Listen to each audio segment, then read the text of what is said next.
Muy buenas tardes, bienvenidos otra vez a este espacio de nuevo que se llama Área Verde.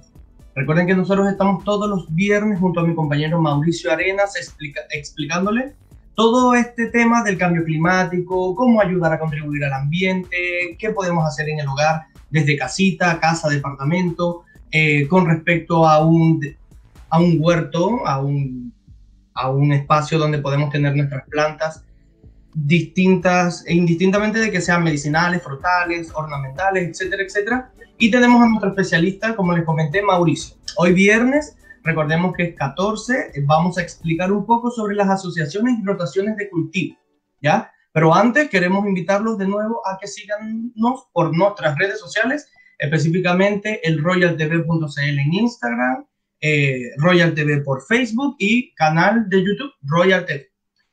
Primero que todo, agradecerles que estén acá con nosotros de nuevo todos los viernes a las 6 de la tarde y vamos a darle el pase a Mauricio. Mauricio, ¿cómo estás? José David, súper bien, muy buena tarde, ¿cómo estás tú? ¿Cómo está toda la gente que está viendo Royal TV hoy día? Motivados para entregarle información muy valiosa en torno a la agroecología hoy día nuevamente, este viernes tan importante previo a las elecciones. Exacto. Mauricio, entonces, hoy vamos a hablar de las asociaciones y rotaciones de cultivo. Eso a mí me suena algo así como que yo no puedo tener dos plantas que sean perjudiciales entre sí en un mismo huerto, por ejemplo. Claro, exacto, hay que evitarlas o ubicarlas en distintas estrategias dentro del mismo huerto. Entonces, asociaciones y rotaciones de cultivo, ¿qué es? ¿De qué se trata? Mira, son dos conceptos súper importantes en lo que es agroecología, indistinta de qué tipo de agricultura ecológica sea, ya biodinámica, permacultura, etcétera. El concepto de asociaciones y rotaciones de cultivo es muy importante porque consiste en, o sea, son dos conceptos que van de la mano. Los conceptos de las asociaciones de cultivo es qué plantas yo tengo en el mismo momento compartiendo espacio dentro del huerto. Y esto va súper de la mano con lo que puede llamarse como policultivos, ¿ya? Como tener distintos tipos de cultivos juntos, donde hay algún cultivo que puede ser una planta trampa, donde los bichos llegan a esa, por ejemplo, como a las rosas, y así no a nuestra lechuga, o algunos que hacen como una barrera protectora, como los ajíes o el tabaco o las cebollas, por ejemplo, ¿ya? Pero la rotación en el fondo, o sea, las asociaciones como yo en el mismo huerto, en el mismo cajón de cultivo bancal o camellón, tengo las distintas especies de hortalizas establecidas y cómo interactúan entre ellas y cómo en el fondo se ayudan o no compiten tanto, ¿ya? Por nutrientes, por agua, por luz. Claro. Y las asociaciones de cultivo quiere decir que si yo tengo un cultivo esta temporada, la siguiente temporada, bueno, yo lo cosecho y queda el rastrojo, lo saco o lo incorporo, lo composto, etcétera, hay muchas opciones, pero ¿qué voy a poner después del cultivo que estaba? Entonces, en cuanto a en específico en las asociaciones de cultivo, se recomienda pasar de una temporada, por ejemplo, es la temporada primavera-verano, y ahora estamos entrando a la temporada otoño-invierno, y después vuelve de nuevo la temporada primavera-verano, ya en el año 2021. 21. Claro, o 22 pasando al siguiente año, sí. Estaba contando desde como... Estamos al medio, ¿ya? Estamos ahora en la temporada otoño-invierno del 2021. Entonces, mira, hay un efecto muy, muy interesante, muy importante que tiene el hecho de cambiar a la planta que yo tengo en el huerto y no tener lechuga y lechuga y lechuga y lechuga y lechuga. Si yo hago eso, cultivo solo la misma planta sin aplicar a todo esto. La rotación de cultivo, que es No, lo que claro, se... pero sin aplicar agroquímicos industriales. Claro, Estamos para hablando no como hacer eso. dentro de lo que son los manejos ecológicos. Después de yo, si yo, por ejemplo, no hago rotación, no saco una especie o una familia, una familia de ciertas plantas que tengo en el huerto, y sigo en la otra temporada con las mismas plantas o con la misma especie o con plantas de la misma familia, empiezan a pasar ciertas cosas que haya algunas enfermedades. Ya todos sabemos que existen plagas y enfermedades, ¿cierto? Dentro de las plagas son muchos bichitos, insectos, arañas, etcétera. Y dentro de las enfermedades tenemos enfermedades causadas por hongos, ¿ya? Por virus o por bacterias, ¿ya? Las enfermedades son causadas por estos tres tipos de agentes.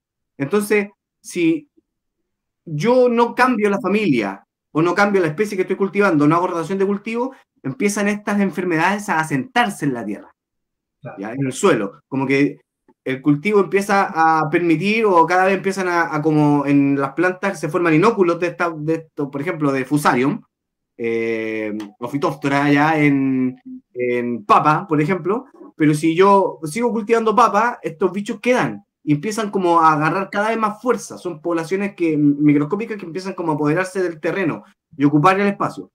Sobre todo si yo no tengo manejo agroecológico. Ya cuando tengo manejo agroecológico tengo un suelo vivo que está lleno de biota. Entonces, para que llegue un espacio que no tenga biota o que no tenga vida, donde se establezca un hongo perjudicial, es menos común o que pase menos como de manera menos destructiva, por decirlo de alguna manera, dentro del huerto, ¿ya? Entonces, al rotar las plantas que tengo en el cultivo, rompo los ciclos de las enfermedades de las plantas. Claro. Eso es muy importante. Mira, en el año, durante la década de 1840, en Irlanda, bueno, ubiquémonos en qué pasaba en Irlanda. En Irlanda en ese tiempo había, la principal base alimenticia era el trigo, pero era como para los ricos prácticamente. O sea, Irlanda no tenía muy buena alimentación, había una población que aumentaba, empezaban a escasear los terrenos de cultivo, entonces empezaron a haber ciertos problemas de hambruna. Claro. Pero llegó un cultivo nuevo que venía de América, que es la papa, ¿ya? Solanum tuberosum, la papa. Entonces se dieron cuenta que era un cultivo muy fácil de cultivar, que daba altísimo rendimiento y que podía comer mucha gente. Era aprovechable, claro. De una superficie cultivada con papa. Entonces empezaron a cultivar mucha papa de un año a otro. Empezaron a cultivar papa y al otro año siguieron cultivando papa y seguían cultivando papa y más porque se dieron cuenta que satisfacían las necesidades de comida de la población. A todo esto, el trigo, como se lo comían los ricos, las papas se las comían como el grueso de la población pobre de Irlanda. Entonces, ¿qué es lo que pasó? Que al cabo de varios años, donde la gente empezó a decir, uy, y ahora comemos papa, y podemos hacer puré, etcétera. O sea, llegó a romperle el esquema como nutricional que tenían y alimenticio que tenían en Irlanda las poblaciones. Entonces, ocurrió una catástrofe. Como nunca hicieron rotaciones de cultivo y solo cultivaban papa, llegó una enfermedad, un hongo del suelo, que es la Phytophthora infestans, o el tizón tardío de la papa, ¿ya? Que es súper violento este hongo y más encima en condiciones de monocultivo y sin ningún tratamiento al suelo ni nada, se descontroló y se infectaron prácticamente con cero rendimiento muchos campos en Irlanda, en el mismo año o en los mismos años. Entonces quedó una catástrofe alimenticia brutal, mucha gente murió de hambre, emancipó, en el fondo quedó una catástrofe. De hecho, ustedes pueden buscar la gran hambruna de Irlanda y les cuenta esta misma historia, ¿ya? Y esto ocurrió en el 1840, 50, o sea, tampoco fue hace tanto tiempo. Yeah. Pero ven lo importante que es si la gente o los agricultores en ese tiempo hubieran tenido claridad acerca de cómo podían romper los ciclos de enfermedades, no hubiera muerto tanta gente. No hubiera pasado eso, claro. No hubiera quedado esa catástrofe, ¿ya? Entonces, ahí la importancia de las rotaciones de cultivo. Exacto, rompemos los ciclos de enfermedades.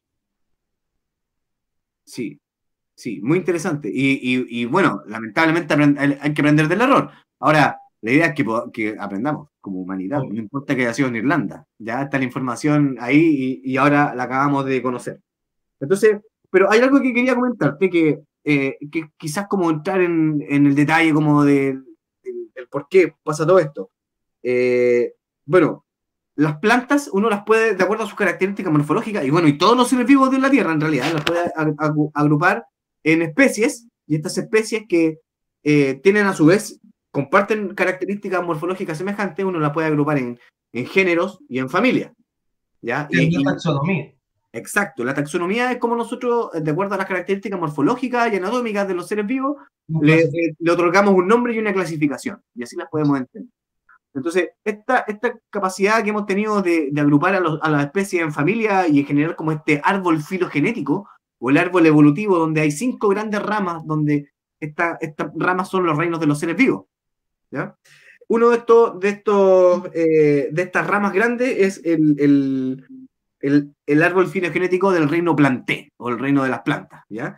Entonces, podemos darnos cuenta que si nos vamos a ver así como familia por familia, ya no planta por planta, por ejemplo, el brócoli, la coliflor, el repollo, las bruselas, son de la misma familia. Se parecen, ¿cierto? Sí. Tienen algo parecido todas las plantas. No sé, plantas como el girasol, la lechuga, son de la misma familia también. Plantas como la cicuta, el hinojo, el apio, el perejil, el perejil, el cilantro, son también de la misma familia y comparten características comunes, ya como los tipos de, la cantidad de pétalos que tienen los flores, o los tipos de frutos que generan, o incluso características como químicas, ¿ya? Por ejemplo, usted, bueno, todos yo creo que conocemos la cebolla y el ajo. Si bien sabemos que no son la misma especie, sabemos que tienen algo en común, ¿cierto? Ya, entonces, a eso quiero llegar. En el fondo, al agruparla así como familia, podemos también hacer las rotaciones o las asociaciones y rotaciones también de cultivo en función a las familias, ¿ya? La idea es, como norma general, siempre hay excepciones a la regla general, sobre todo en este mundo de las plantas, ¿ya? Siempre hay superpoderes escondidos por ahí en un rincón del bosque. Entonces, las familias han evolucionado con características morfológicas en común, químicas y también con fortalezas y debilidades.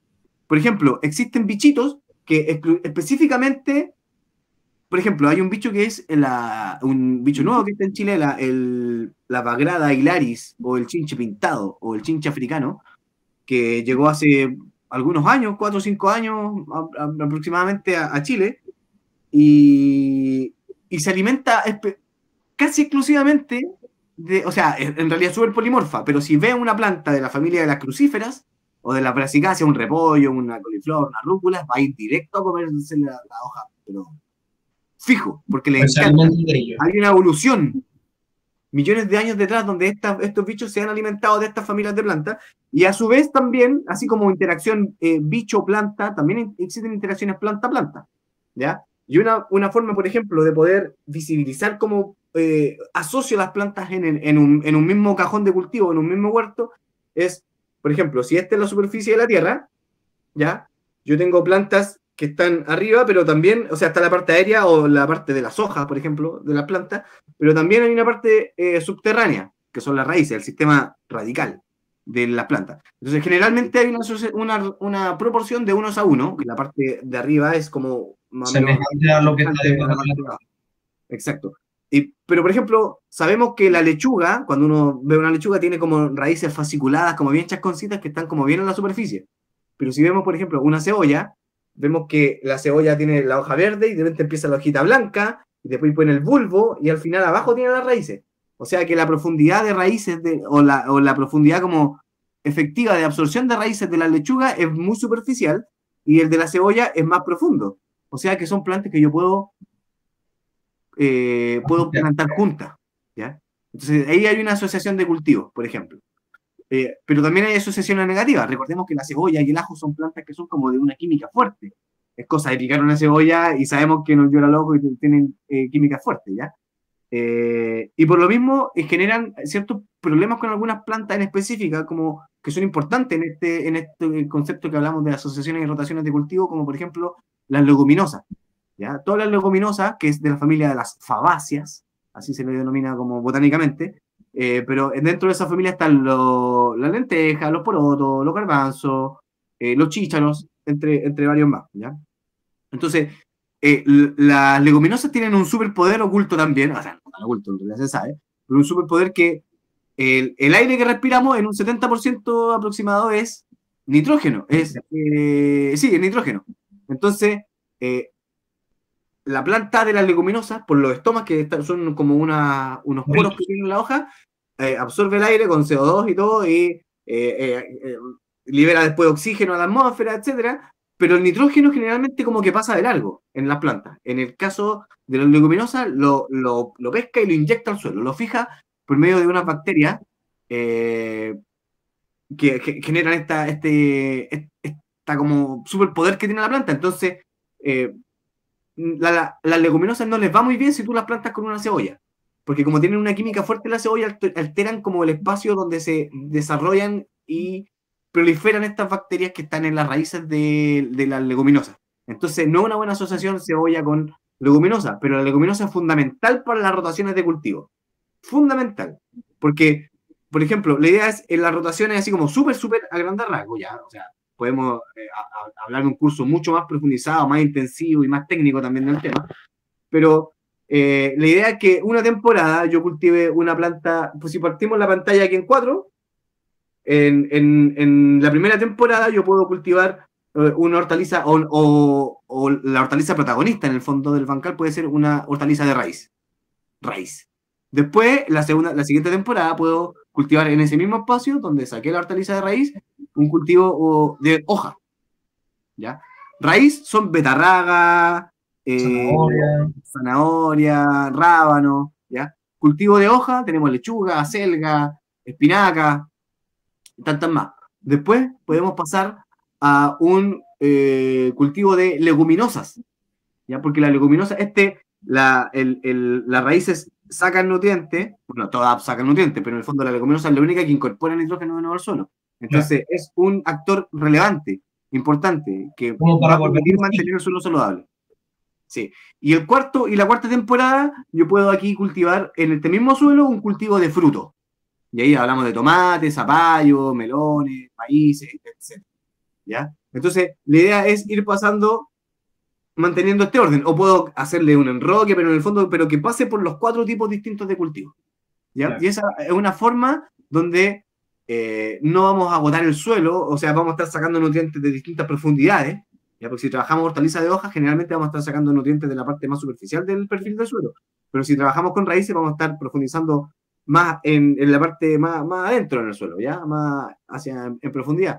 Pero si pasamos a frutos, estamos sacando ya otros nutrientes, porque estamos ya entrando en una etapa de fructificación, entonces consumen más potasio, más fósforo, entonces es una buena forma de poder organizar y poder sacar el mayor rendimiento del suelo, produciendo hortalizas saludables y manteniendo lo más importante, el suelo saludable, ¿ya? De hecho, mucha gente común es como cultivar las hortalizas o cultivar el cultivo, pero un enfoque súper como regenerativo y agroecológico es cultivar el suelo. Si nosotros mantenemos los suelos profundos, con materia orgánica, bien regados, con la cantidad de agua necesaria, no en exceso tampoco, pero lo justo y necesario para que las plantas crezcan saludables, está el trabajo bien hecho, ¿ya? Así que a eso tenemos que apuntar. Asociaciones y rotaciones de cultivo. Bien. Mauricio, y aparte, o sea, ya obviamente nos nombraste qué era, para qué funciona, qué debemos hacer como este ciclo de rotaciones de cultivo para que el suelo no muera como tal, o el suelo en verdad no se infecte o no tenga como que esa posibilidad de que nos dañe el cultivo por falta de nutrientes o por algún organismo que haya infectado alguna planta anteriormente. Entonces, obviamente el objetivo de las asociaciones de rotaciones de cultivo es poder mantener ese ciclo y que no nos dañe el suelo, en teoría, ¿cierto? Sí, salud del suelo. Básicamente salud del suelo y cultivos estables, ¿ya? Cuando nosotros asociamos las plantas en el huerto con, por ejemplo, si tenemos nuestro predio, imaginemos que aquí en la pantalla, vamos a jugar material pedagógico, tenemos el campo, lo estamos viendo desde un dron, desde arriba, ¿ya? Entonces, yo tengo aquí las distintas camas de cultivo, pero si yo por el costado le pongo un cierre de puro tabaco, el tabaco, la planta de tabaco se llama Nicotiana tabacum, ya tiene un componente activo que es la nicotina, que es uno de los venenos más tóxicos del planeta Tierra, ¿ya?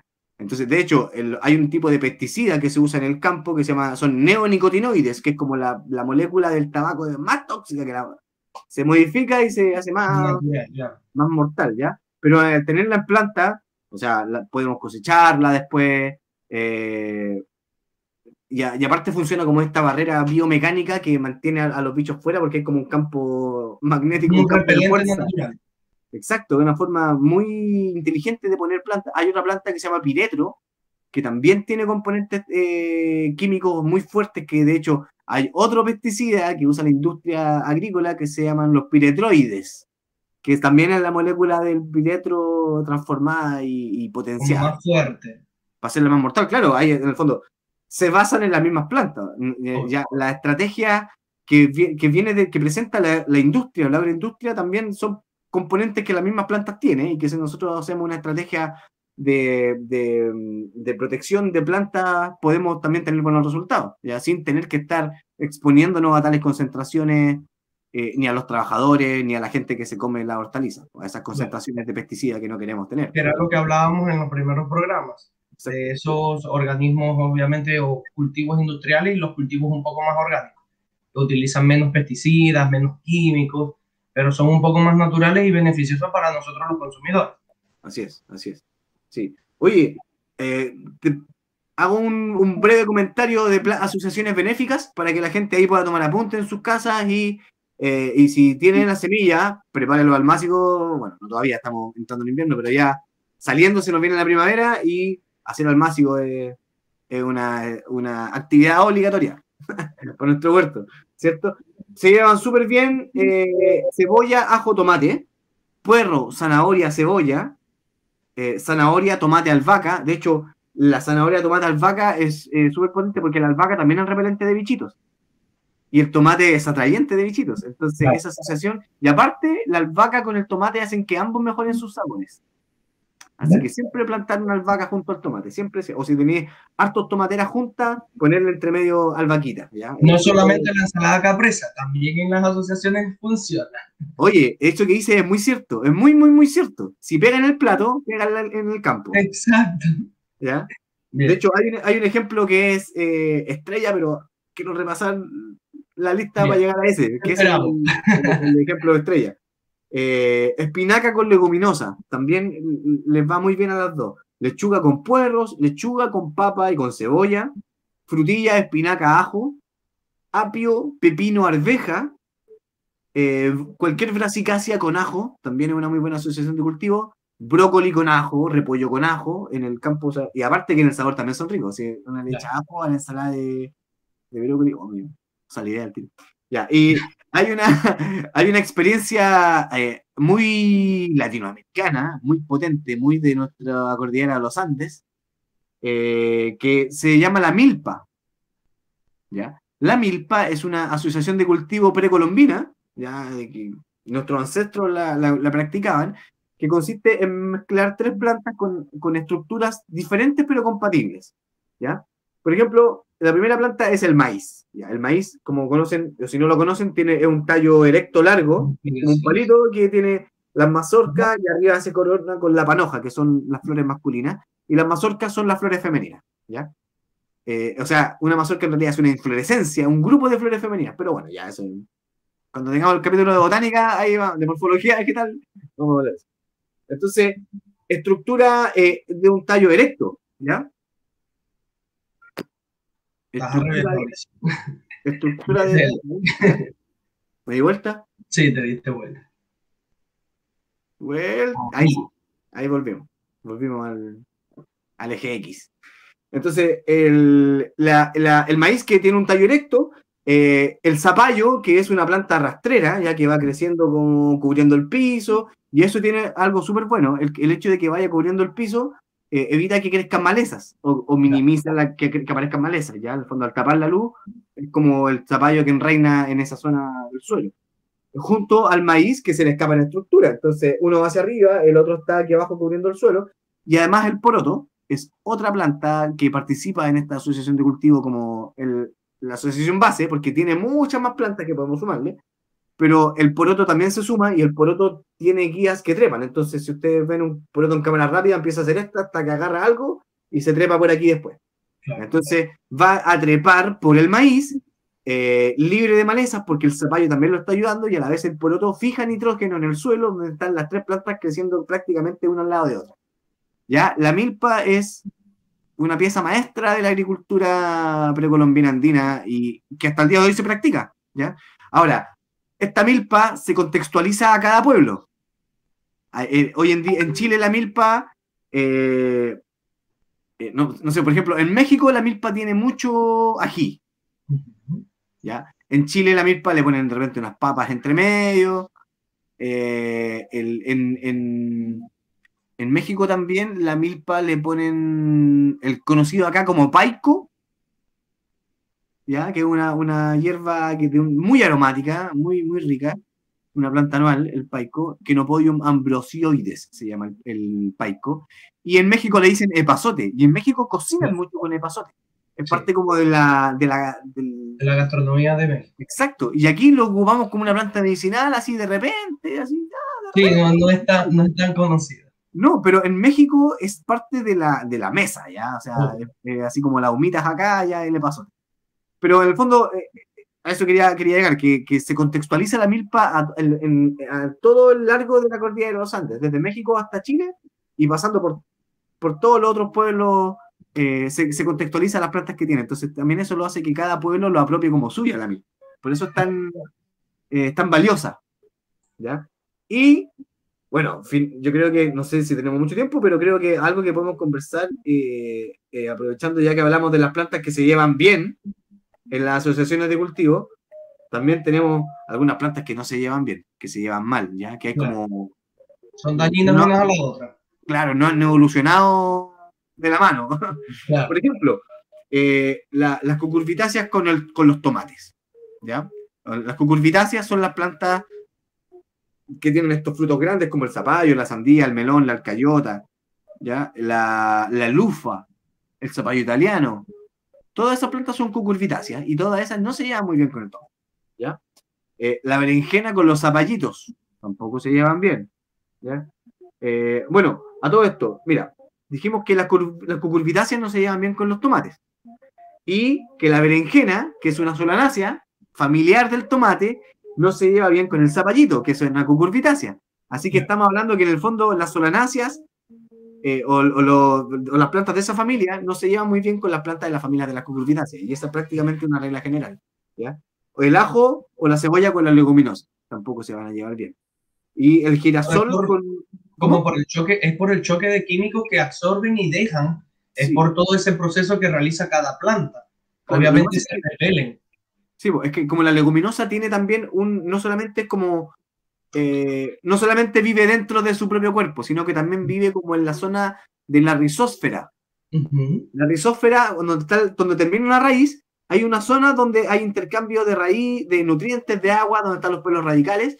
Esa zona se llama la rizósfera, y en esa zona también hay microorganismos, bacterias, que permiten esta simbiosis. Entonces, las cebollas y los ajos generan una condición alelopática que libera sustancias químicas al suelo. Claro. Entonces, esta zona, esta rizósfera, donde están las raíces absorbiendo nutrientes con estas bacterias que están fijando el nitrógeno de la atmósfera, que es como el superpoder que tiene la leguminosa, se ven perjudicadas por la presencia de este químico que emite en sus raíces o esta alelopatía que genera la cebolla y el ajo. Entonces, por eso no se llevan bien, ¿ya? Y claro, la alelopatía es una condición que no todas las plantas generan, pero algunas sí generan la liberación de ciertas sustancias químicas en el suelo, y eso complica la existencia de otras plantas. Y otro ejemplo de plantas que no se llevan tan bien en el huerto son los girasoles con los melones o las lechugas, ¿ya?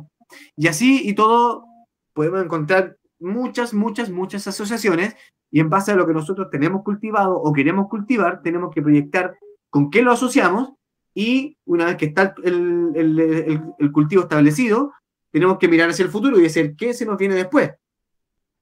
Entonces, si yo tengo tomate y tuve en la temporada anterior leguminosa, la siguiente temporada podría tener betarraga. O raíces, claro. ¿Ya? O a lo mejor hoja, pero después de hoja tendría que tener raíces. Entonces, de todas maneras, pasar por estos 4 grupos como de esta estrategia de para no dañar el suelo. Hoja, fruto y leguminosa. Mauricio, entonces, aparte para no dañar el suelo, de hacer estas rotaciones de cultivo, en el programa que viene podemos explicar entonces cómo aplicar el compost dentro de la tierra, por ejemplo.